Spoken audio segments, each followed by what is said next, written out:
পুরীতে রথযাত্রায় বিশৃঙ্খলা, গুন্ডিচা মন্দিরের কাছে পদপিষ্ট হলে মৃত্যু হলো 3 জনের, 10 জনেরও বেশি আহত হয়েছেন। স্থানীয় সূত্রে খবর, আজ ভোর 4:30 নাগাদ গুন্ডিচা মন্দিরের কাছে সারধাবলিতে দুর্ঘটনাটি ঘটে। জগন্নাথ দর্শনের জন্য ভক্ত সমাগম হয়েছিল। দর্শনের জন্য ধাক্কাধাক্কি শুরু হয় এবং তারপরই হুড়োহুড়িতে পদপিষ্ট হন বেশ কয়েকজন। এদের মধ্যে 3 জনের মৃত্যু হয়। মৃতদের মধ্যে 2 জন মহিলা এবং 70 বছরের এক বৃদ্ধও আছেন। সেই মুহূর্তের পরিস্থিতি আপনাদের সামনে রেখেছি। পুরীর গুন্ডিচা মন্দিরে পদপিষ্ট হয়ে 3 জনের মৃত্যু। মৃত 3 জনই খুর্দা জেলার বাসিন্দা।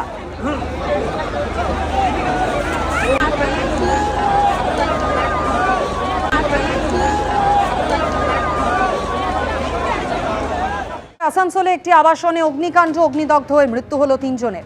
গুরুতর জখম অবস্থায় হাসপাতালে চিকিৎসাধীন আরও একজন। আসানসোল দক্ষিণ থানার বৈশালী পার্ক এলাকার ঘটনা।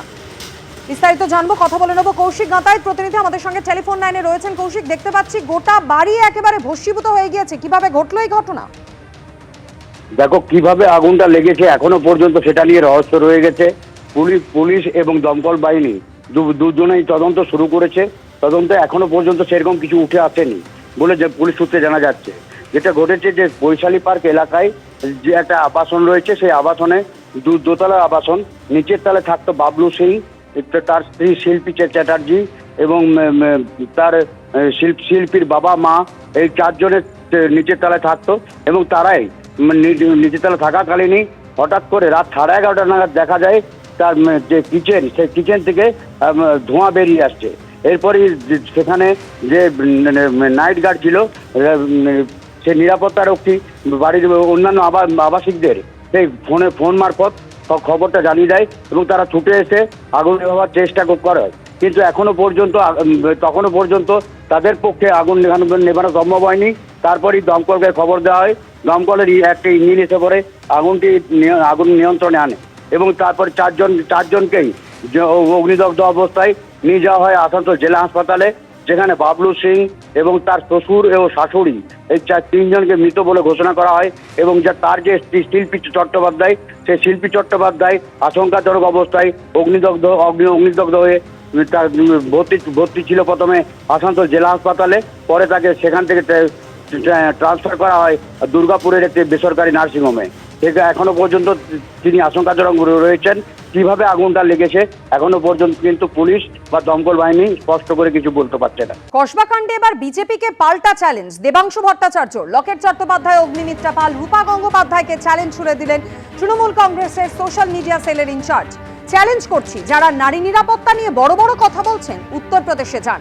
নিরাপত্তা ছাড়া উত্তরপ্রদেশের কোনো গ্রামে রাত 8টার পর যান লকেট চট্টোপাধ্যায়, অগ্নিমিত্রা পাল, রূপা গঙ্গোপাধ্যায়রা। রাত 8টার পর উত্তরপ্রদেশের কোনো গ্রামে 1 কিলোমিটার হেঁটে দেখান। চ্যালেঞ্জ দেবাংশু ভট্টাচার্য। বিজেপির 2 জন মহিলা নেত্রী আছেন, লকেট চ্যাটার্জি, অগ্নিমিত্রা পাল, যেটাকে বেশি দেখা যায়, বাকিগুলারে দেখি না কোথায় আছে। আমি চ্যালেঞ্জ করছি, বাংলার নারী নিরাপত্তা নিয়ে বিজেপির যে নেতা নেত্রীরা এত বড় কথা বলছেন, আমার ওপেন চ্যালেঞ্জ রইল, উত্তরপ্রদেশের কোন একটা গ্রামে লকেট দেবী, রূপা দেবী, অগ্নিমিত্রা দেবী, আপনারা সিকিউরিটি গার্ড নেবেন না, আপনার সরকারকে জানাবেন না, শুধুমাত্র বুকে একটা ক্যামেরা সেট করুন।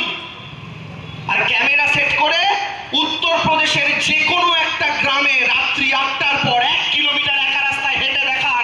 যদি সুস্থ হয়ে বাড়ি ফেরেন তবে বুঝবো আপনাদের কথার দম আছে। পারবেন না, কারণ উত্তরপ্রদেশের, বিহারের, মধ্যপ্রদেশের মহিলারা গ্রামের পর গ্রাম সন্ধ্যে 7টা, 7:30 পর বাড়ির বাইরে বেরোতে পারে না। কিন্তু আজও আমার বাংলায় আমার মায়েরা, দিদিরা, বোনেরা সেক্টর 5 থেকে শুরু করে একের পর এক জায়গায় কাজ করে, কেউ রাত্রি 1:30, কেউ রাত্রি 2টো, কেউ রাত্রি 2:30 বাড়ি ফেরে। আমার মনে হয় দেবাংশু কি উত্তরপ্রদেশের বাসিন্দা? উনি কি উত্তরপ্রদেশে সারাক্ষণ ঘুরে বেড়ান ক্যামেরা নিয়ে?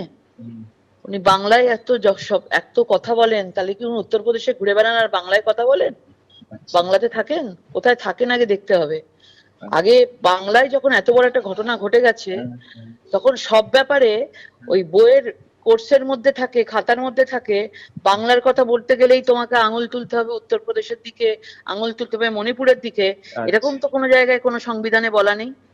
তো আগে যখন বাংলায় যেরকম এরকম অবস্থা হয়েছে, আগে বাংলার কথাটা উনি ভাবুক, আচ্ছা। ঠিক আছে, রাজনীতি যখন শুরু করেছেন না, হ্যাঁ। বাংলা থেকেই রাজনীতিটা শুরু হোক, তারপরে উনি উত্তরপ্রদেশে যাবেন ক্যামেরা নিয়ে।